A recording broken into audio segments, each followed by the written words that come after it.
নমস্কার, আমি তাপসী মণ্ডল, বিধায়ক হলদিয়া 209 হলদিয়া বিধানসভার বিধায়ক। আজকের প্রগতিশীল এই বাংলার মাটিতে যেভাবে বিভাজনের রাজনীতি চলছে, আমরা দেখছি যে সেই বিভাজনের রাজনীতি বাংলার মানুষ প্রত্যাখ্যান করেছে। কারণ মানুষকে সঙ্গে নিয়ে মানুষের উন্নয়নের কাজ করাই আমাদের ধর্ম, আমাদের কাজ। সেই বিভাজনের রাজনীতি আমার পক্ষে মেনে নেওয়া কঠিন থেকে কঠিনতর হচ্ছিল। বিভিন্নভাবে তার প্রতিবাদ করার পরেও তার কোনো পরিবর্তন হয়নি এবং সেভাবেই বাংলার মাটিতে বিভাজনের রাজনীতি চলছে। তাই এই প্রগতিশীল বাংলাকে রক্ষা করতে এবং বিশেষ করে আমার হলদিয়ার উন্নয়ন, শিল্প পরিকাঠামো, সর্বোপরি উদ্বাস্তু, ক্ষতিগ্রস্ত এবং বেকার যুবক যুবতীদের কর্মসংস্থান, আর্থিক উন্নতি এবং সামাজিক উন্নয়নের পক্ষে দাঁড়িয়ে এবং তাদের জন্য কিছু কাজ করতে যাতে আমি পারি, তার জন্যই আজকের মাননীয় মুখ্যমন্ত্রী মমতা ব্যানার্জির সঙ্গে আমি যুক্ত হলাম এবং তার নির্দেশেই হলদিয়ার উন্নয়ন আগামী দিনে করতে পারবো। শুধু হলদিয়া নয়, হলদিয়া সহ পূর্ব মেদিনীপুর জেলার সামগ্রিকভাবে এই বিভাজনের রাজনীতি বন্ধ করে প্রগতিশীল রাজনৈতিক প্রেক্ষাপট প্রতিস্থাপনের জন্য সচেষ্ট হব এবং সকলে মিলে বাংলার মানুষের সমস্ত স্তরের মানুষকে সঙ্গে নিয়েই আমরা আগামী দিনে একটা সুন্দর বাংলা তৈরি করব এবং এটা অব্যাহত থাকবে, এই উন্নয়নের ধারা অব্যাহত থাকবে, এই আশা রাখি। আমি শীর্ষ নেতৃত্বকে জানিয়েছি, কিন্তু সেখান থেকে কোনো রকম রেসপন্স পাইনি। দীর্ঘদিন ধরে তো আপনি দেখছিলেন যে ওখানে বিভিন্ন ধরনের আপনি যে মতাদর্শে বিশ্বাসী বা আপনি যে ভাবনা চিন্তা করছেন তার বিরুদ্ধে গিয়ে কাজ চলছে, তারপরে এতদিন কিভাবে চালালেন?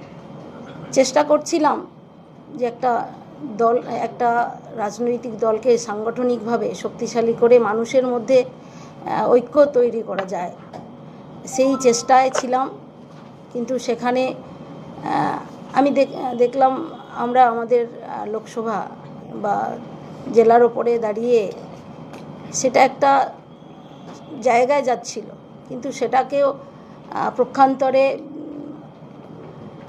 এখন সেই ঐক্যটাকেও ভেঙে দিয়ে যে বিভাজন তৈরি হচ্ছে, সেই ঐক্য ভেঙে দেওয়া এবং কোথাও সমস্ত কার্যকর্তাদের নিয়ে বা সাধারণ মানুষকে নিয়ে একসঙ্গে চলার যে পরিবেশ, সেই পরিবেশকে প্রতিনিয়ত বিঘ্নিত করছে দলের মধ্যেকার নেতৃত্বরা। তাই সেটার থেকে আবারও মানুষকে বের করে নিয়ে আসার তাগিদ আমার মধ্যে তৈরি হয়েছে। তাই আমি বিশেষ করে এখনও আপনাদের কাছে বলবো, আমার হলদিয়াতে 2011 সালে যখন শুভেন্দুবাবুর নেতৃত্বে তৃণমূল দল ক্ষমতায়, 2011 সাল থেকে আমি তখনও ওখানকার কাউন্সিলর ছিলাম। পরবর্তীকালে 16 সালে আমি বিধায়ক হই। কারণ ওনার নেতৃত্বেই মূলত আমাকে কোনো কাজ করতে দেওয়া হয়নি। তার পরবর্তীকালে বিজেপিতে যাই, বিজেপিতে গিয়েও সেখানেও সেই কোনো কাজের মধ্যে আমি যুক্ত হতে পারিনি। মানুষের যে আশা, মানুষ আমাকে দুবার আজকের নির্বাচনে জয়ী করেছেন, বিজেপিতে থাকার পরেও কেন্দ্রীয় সরকার বিজেপির, কিন্তু বিজেপির বিধায়ক হিসেবে এলাকায় কোনো রকম কোনো সুযোগ আমাদের কর্মীদের করে দেওয়ার কোনো অধিকার আমার নেই।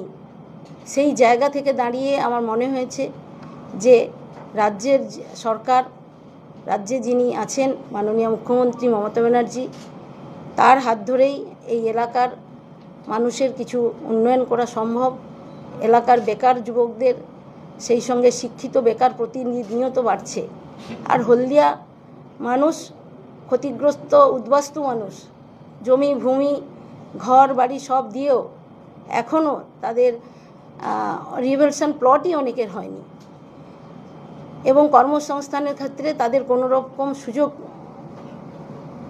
দেওয়ার ক্ষেত্রে অনেক প্রতিবন্ধকতা তৈরি হয়েছে।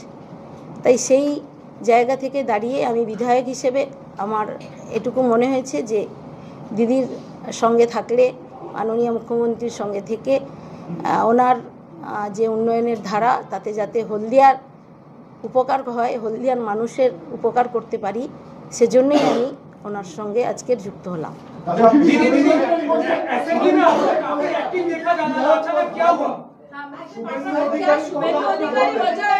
অভিজিৎ গাঙ্গুলি সাংসদ, তাকে নিয়ে কি কোনো মতানৈক্য আছে আপনার সঙ্গে?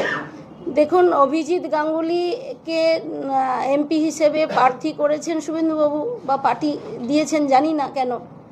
তমলুক লোকসভা কেন্দ্রে ওনাকে বাইরে থেকে নিয়ে যাওয়া হয়েছে, তাই ওখান থেকে বাইরে থেকে গিয়ে সরাসরি এলাকার মানুষের সঙ্গে, বিধায়কের সঙ্গে, জেলা প্রেসিডেন্ট বা অন্যান্য কার্যকর্তাদের সঙ্গে বিরোধে জড়িয়ে পড়া, সেটা তার স্বাভাবিক পরিবেশ নয়। তাই তাকে ইনসিস্ট করা হয়েছে, তাকে সামনে রেখেই আমি মনে করি তার মধ্য থেকেই একটা প্রতিদ্বন্দ্বিতা তৈরি করার জায়গা এবং আমাকে কোণঠাসা করার জায়গা তৈরি করা হয়েছিল। এটাই হচ্ছে বাস্তব।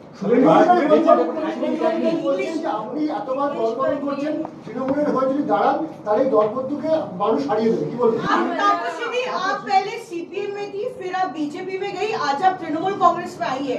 ये वाकई कोई आपकी आइडियोलॉजी है या राजनीतिक फायदे के लिए आप पार्टी को जो है बदलती रहती है? नहीं, हम तो हमारा इलाका का आदमी के लिए हम ऐसा कर रहे हो। तो जो ने बोला है, वो लोग बोला है, शुभेंदुदा ने बोला, ठीक है। शुभेंदुदा ने तो पहले कांग्रेस करते थे, बाद में वो लोग तृणमूल करते थे और तृणमूल का लीडर भी थे, और बाद में वो लोग बीजेपी पे गया था, तो वो लोग भी उसका फ़ायदे में गया था। वो लोग जो फ़ायदे में नहीं आया तो हम क्या क्यों फ़ायदे में आएंगे।